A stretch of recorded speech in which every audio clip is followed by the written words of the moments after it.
Apakah Rasul ikut Asy'ari? Ya nggak mungkin, Asy'ari baru hidup abad ketiga Hijriah. Kata kawan,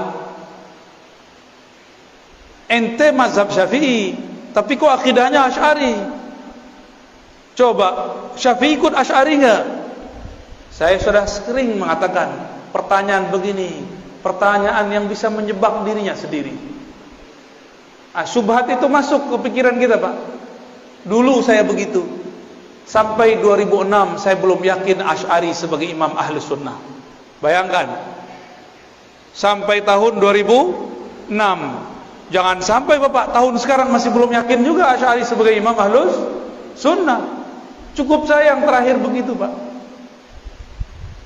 Imam Asy'ari itu menulis dalam muqaddimah kitab Al-Ibanah, akidahku ini adalah akidah yang aku riwayatkan dari murid-murid Imam Ahmad.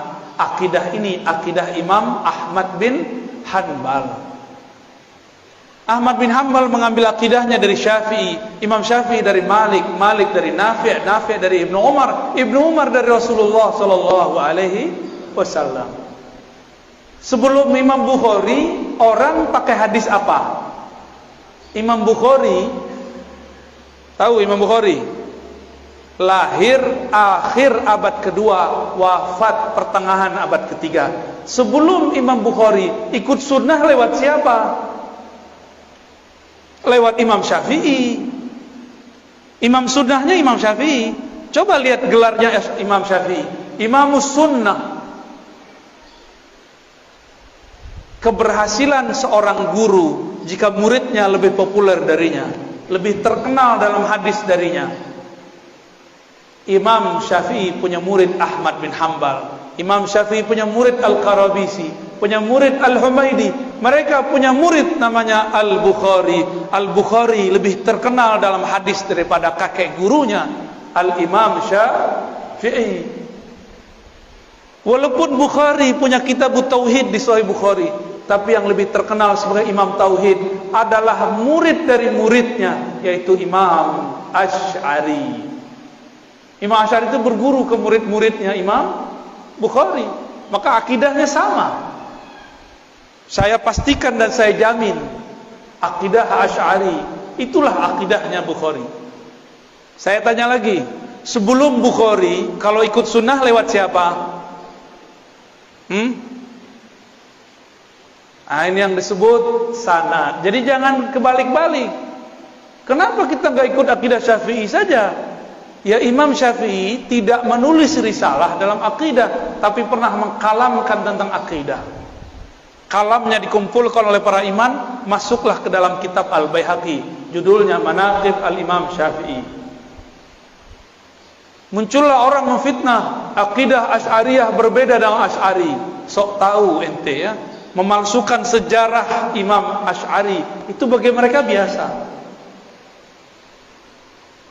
Mereka katakan Imam Asy'ari 3 periode, kayak mau jadi presiden 3 periode ya. Jadi akidah Asy'ari, sebelum Asy'ari akidahnya apa? Akidah Imam Ahmad. Berarti akidah Asy'ari sama dengan Ahmad? Sama. Sebelum Imam Ahmad bin Hanbal, akidahnya akidah siapa? Akidah Syafi'i. Sebelum Syafi'i sebenarnya di wilayah Kufah ada seorang imam namanya Abu Hanifah.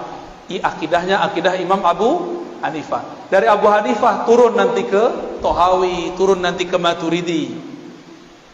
Jadi ada 2 cabang dari mazhab Abu Hanifah, Tohawiyah, Maturidiyah.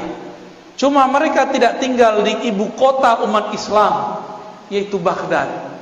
Makanya akidah mereka tidak sepopuler Imam Asy'ari. Imam Asy'ari tinggal di Basrah, hijrah ke Baghdad, menjadi imam ahlu sunnah di semua wilayah. Kenapa? Kalau Indonesia kayak Jakarta, kalau Malaysia kayak Kuala Lumpur. Karena dia terkenal di ibu kota negara, maka namanya masuk ke mana-mana. Dulu belum ada YouTube, Pak.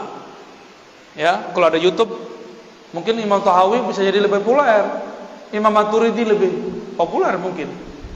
Tapi tetap saja Allah populerkan, walaupun belum ada YouTube dan Facebook. Ya, hebat nggak tuh Allah? Sebanyak itu imam, kenapa cuma 3 imam ini yang Allah populerkan akidahnya? Dari 3 itu kenapa cuma 2 yang paling tegas? Dari 2 itu Asy'ariyah kemudian mewakili 3 itu. Maka ulama di Saudi pun, Syarif Hatim Al-Auni, ya, banyak lagi mengatakan sepakat 90% umat Islam di dunia itu akidahnya Ahlussunnah Asy'ariyah Maturidiyah. Kalau ada kelompok yang mengatakan Asy'ariyah sesat, sama saja dia mengatakan sesat 90% umat Islam.